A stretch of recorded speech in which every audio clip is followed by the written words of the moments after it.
Sir, যাদের diabetes রয়েছে তাদের জন্য দাঁতের যত্ন নেওয়াটা অনেক বেশি গুরুত্বপূর্ণ। এই সম্পর্কে যদি কিছু বলতেন। হ্যাঁ, ডায়াবেটিসের সাথে দাঁতের সম্পর্কটা এতই সম্পর্কিত, আমরা আপনার সবাই জানি যে জন্য ডায়াবেটিক রোগীরা যখন কোনো ডাক্তারের কাছে যায় তারা কিন্তু অনেক দিন ধরে 3টা ডি খুব বেশি রকম ফলো করতে পারে। 3টা ডি হচ্ছে ডিসিপ্লিন, মানে লাইফ মেনে ঠিক মতো মেনে চলা, এক্সারসাইজ করা, ওইগুলি।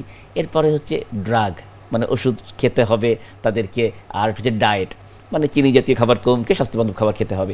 এই 3 ডির পাশাপাশি আর একটা ডি কিন্তু এখন সংযুক্ত করার চেষ্টা চলছে, সেটি হচ্ছে ডেন্টাল কেয়ার, মানে দাঁতের যত্ন।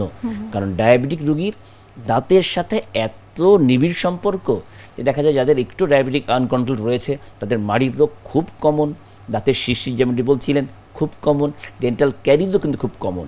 আবার এটিও প্রমাণিত হয়েছে এখন যাদের দীর্ঘমেয়াদী মাড়ির রোগ আছে, মাড়িতে রক্ত পড়ছে, কেয়ার করছে না, এই সমস্ত ডায়াবেটিক রোগীর কিন্তু ইনসুলিনের কার্যকারিতাও কমিয়ে দিতে পারে এই মাড়ির রোগ থেকে। কতটা লিঙ্ক, কারণ মাড়ির রোগ থেকে শরীরে এমন কিছু কেমিক্যাল মেডিয়েটর বা রাসায়নিক পদার্থ শরীরে ঢুকে যায়, সেই পদার্থগুলি যে এই ইনসুলিনের কাজটি আমরা জানি যে ইনসুলিন আমরা যে খাবার খাই সেই খাবারকে আমাদের বিভিন্ন সেল বা কোষে নিয়ে যায়, এই যে ইনসুলিনের বিষয়টি ভিতরে ঢুকায়, ওই কাজটি কিন্তু বাধাগ্রস্ত করছে দীর্ঘমেয়াদী মাড়ির রোগ। এবং যে আর্টিফিশিয়াল ইনসুলিন যারা নিচ্ছে, মানে ওষুধ যারা নিচ্ছে, তাদেরও কিন্তু এই যে কাজটি কিন্তু অনেক অংশে কমিয়ে দিতে পারে দীর্ঘমেয়াদী মাড়ির রোগ।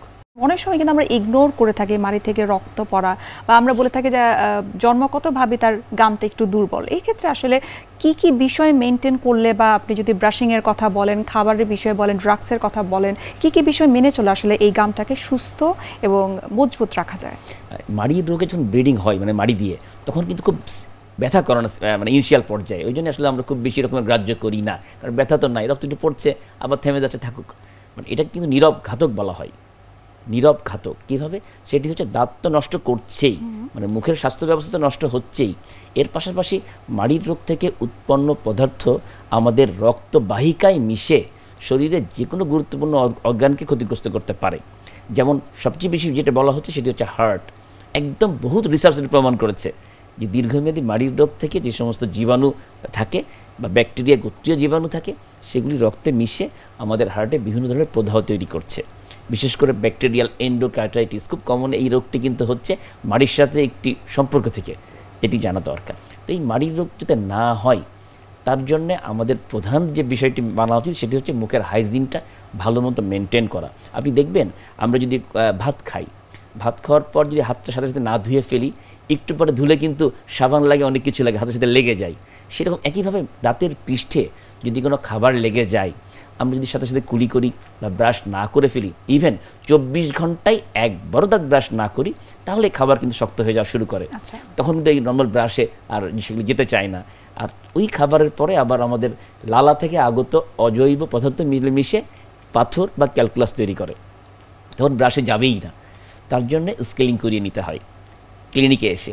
এই জন্যে আমরা বলি যে প্রতিরোধের জন্যে দিনে অন্তত 2বার, টাইমটাও আমরা উল্লেখ করে দিই, সকালে নাস্তার পর, রাত্রে ঘুমাতে যাওয়ার আগে 2 মিনিট, বেশি টাইম না, ইচ্ছামতো ঘষাঘষি করার দরকার নাই, 2 মিনিট টাইম নিয়ে নিয়ম জেনে দাঁতের সকল পৃষ্ঠ যদি পরিষ্কার করে রাখতে পারি, তাহলে মেন যে মাড়ি দিয়ে রক্ত পড়ার কারণ সেটি কিন্তু অনেকটাই আমরা প্রতিরোধ করতে পারি। বাট সিস্টেমিক কারণ হলে সেটা ভিন্ন কথা। বাট মাড়ি দিয়ে রক্ত পড়ার মেন কারণই কিন্তু এই দাঁতের পৃষ্ঠে বা দাঁত আর মাড়ির সংযোগ স্থলে খাবার জমে, প্লাগ জমে, পাথর জমে।